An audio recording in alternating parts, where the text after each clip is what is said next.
Good afternoon. I'm down here at Towford on my own this week. It's Sunday as usual. The young folk I think are all away on their summer holidays, or certainly enough of them were that they didn't want to come down here with me on the road, which should be a bit creepy. So I'm down on my own. I thought I'd take the opportunity to come down and do a wee bit of outside work on the building, which I'll explain in a minute, but also talk a wee bit about the wider aims of the project. Before I do that though, and this is something that I'd kind of forgotten about, there is a fly problem here. They do go away, they go away eventually, but let's just get this over with. Oh, so horrible.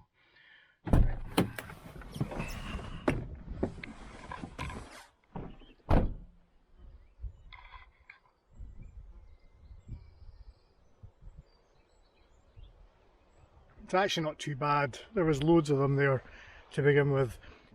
Alright, calm down. We're indoors. There has been a lot of heavy rain, so I'm going to turn the water on and see if it gargles a lot. Just turn this on and see. You can tell by how much this gargles how much pressure there is. Hold on.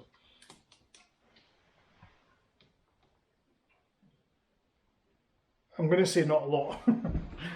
At home, I've got a solar array in the garden. I've got an off-grid solar set up. Now, I'm by no means an expert, so you know, don't, if you're going to do this yourself, don't look at this video. Go and search for Will Prowse, I think his name is, on YouTube. He's like a total anorak. We're going to put a limited off-grid solar array.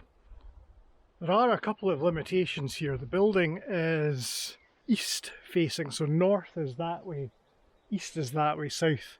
So what you really want if you're putting solar panels on is a south facing situation. Now, there are literally no parts of this building that are south facing. There's a tiny wee bit at the gable end of the outbuilding there, but it's shaded, so it's no use. So what we're going to do is we're just going to take advantage of the kind of the afternoon sun.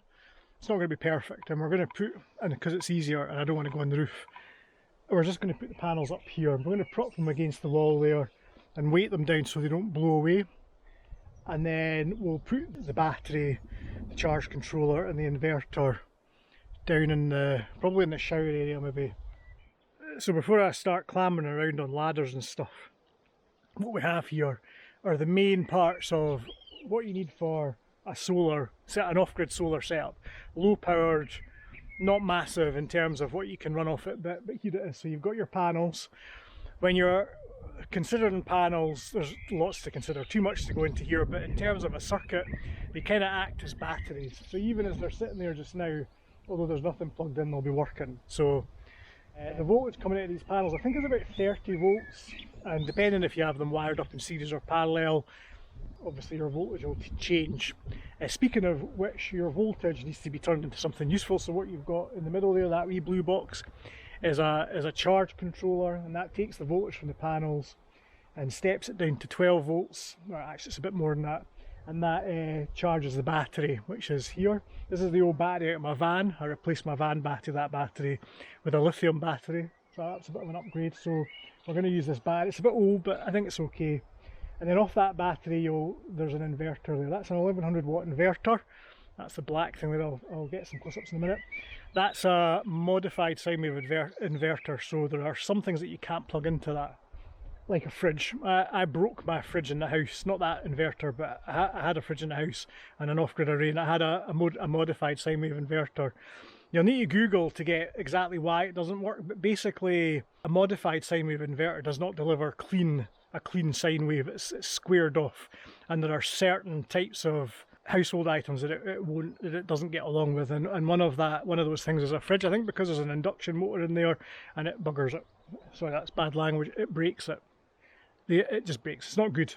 So we've got this. So you can charge things off it though. You can charge like mobile phones. You can charge power tools. You can boil kettles, stuff like that. Let me consider how I'm going to do this.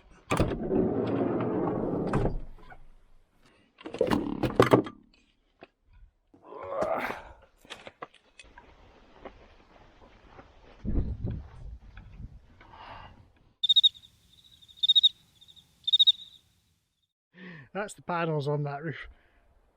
that was a bit sketchy, do you know? I mean, it's not that high, I probably would have been alright, but I'm down here on my own. If you are working somewhere and you're on your own and no one knows where you are, although people would figure it out and you end up in a heap impaled on a spike, maybe best to stick to low risk activities. This is not a roof you can stand on. I'm more concerned about going through it than falling off it, let's just say that. It's a good idea when you're up there to spread your weight around, and I have quite a lot of weight to spread around, so let's go up and see what happens.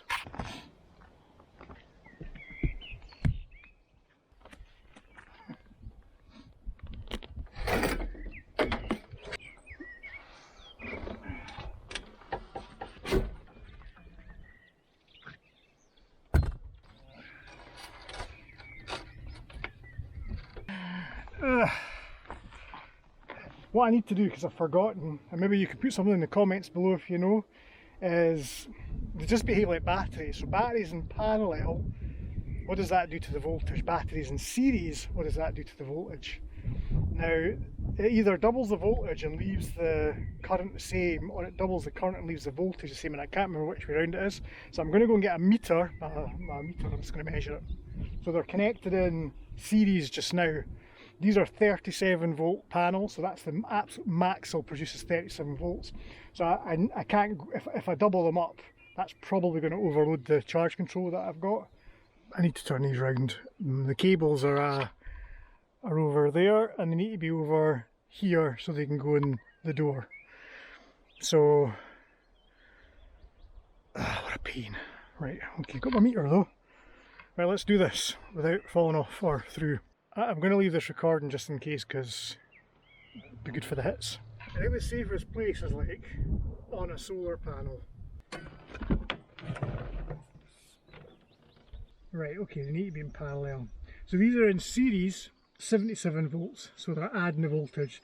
Current stays the same, voltage is added, so that needs to come up. It doesn't really mean I can get off this stupid roof.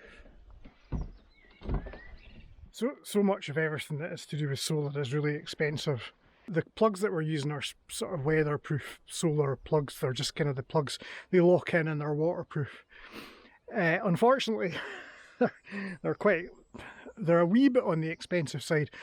And if you need to wire in series, you get 2-into-1 plugs and this kind of stuff in parallel, 2-into-1. And I need two 2-into-1 plugs, and I think I might have used them all. I need to go and rummage in my box again.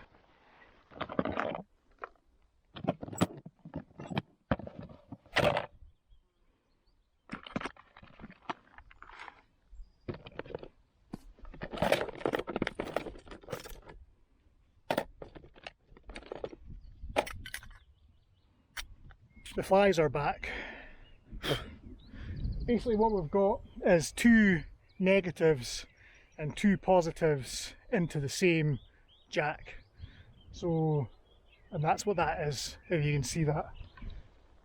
And what we're going to do is I'm going to get my meter and just check that to make sure that it's all kind of, it's not going to explode or anything, or I've survived not falling through the roof, that I give myself some sort of freak electric shock and I die down here on my own.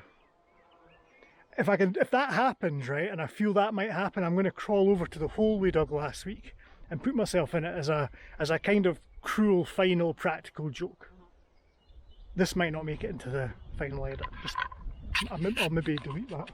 So this is my meter, and as you can see there, it says 38.5 volts, which is kind of high given that it's cloudy, but anyway, that's what's coming off, so that's all good. Good, we can continue now. I've tidied out the shower room a bit because this is like the logical place. Is it the logical? It's not really the logical. It's not a shower room anymore. It was the shower room. I've put a thing there where that hole was and animals were coming in on.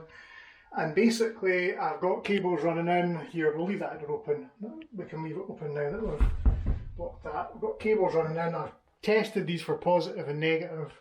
And on the negative side I've put a wee bit of black tape. It's really important that you cover that. I'm fairly sure you can't fuse a solar panel, but I wouldn't want to test it out. There's about 40 volts coming off this, probably quite maybe 5 or 6 amps, maybe, and that's enough to do. It's DC, so I don't want to say anything about that because it's years since I did electronics at college and I've forgotten it all.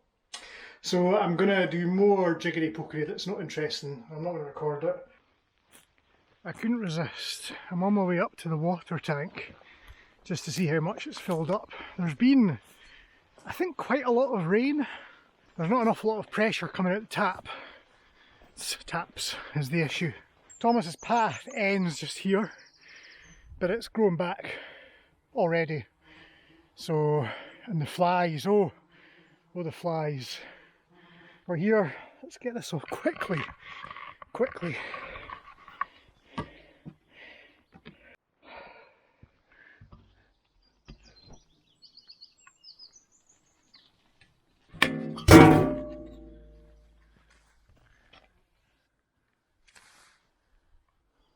That's not filling up. That is not filling up.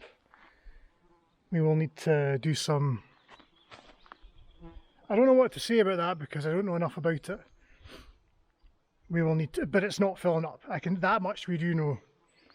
My off-grid solar system is connected. It's all kind of done. Just going to turn around a bit and let you see what it looks like. So we've got our cables here coming in from the panels on the roof into our charge controller, which charges the battery here, keeps that battery charged and then topped up. And then off the battery we've got an inverter. However, this inverter is not working properly. There's something, it's given an overload error. So either, yeah, I'm not quite sure what's going on with that, to be honest. I'll need to have a wee check. However, what we've got on the charge controller are 2 USB ports, so we can do USB charging. And also there's a 12 volt load output, so we can like output to like maybe a 12 volt fridge or lights maybe. So yeah, it's all good. I don't quite know what's going on with the inverter. To be honest, it might be the battery, because this is a leisure battery. Leisure batteries are designed to be charged and discharged repeatedly. And they say, I think they're good for 300 charges, discharges. I think that's about right. I have no idea how often this has been charged and discharged. I'm not going to leave this switched on when I'm not here. I've got an inline fuse here that I can just trip and it turns it off, just in case. And I've used some not standard wires as well, because I didn't have the right kind of wire. But it's safe, it's totally safe.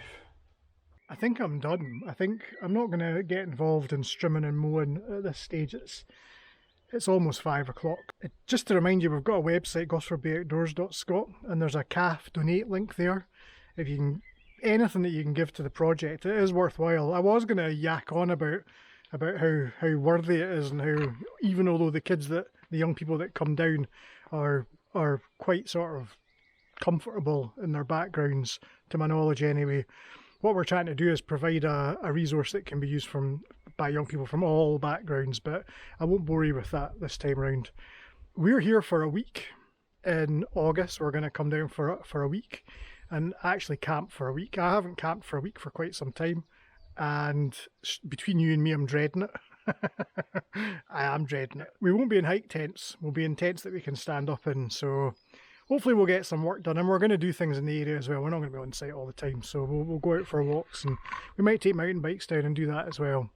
So if you're someone that's been in touch previously and have visited, please get back in touch. If you want to come and visit us during that week, just let us know. And with that, I will say goodbye.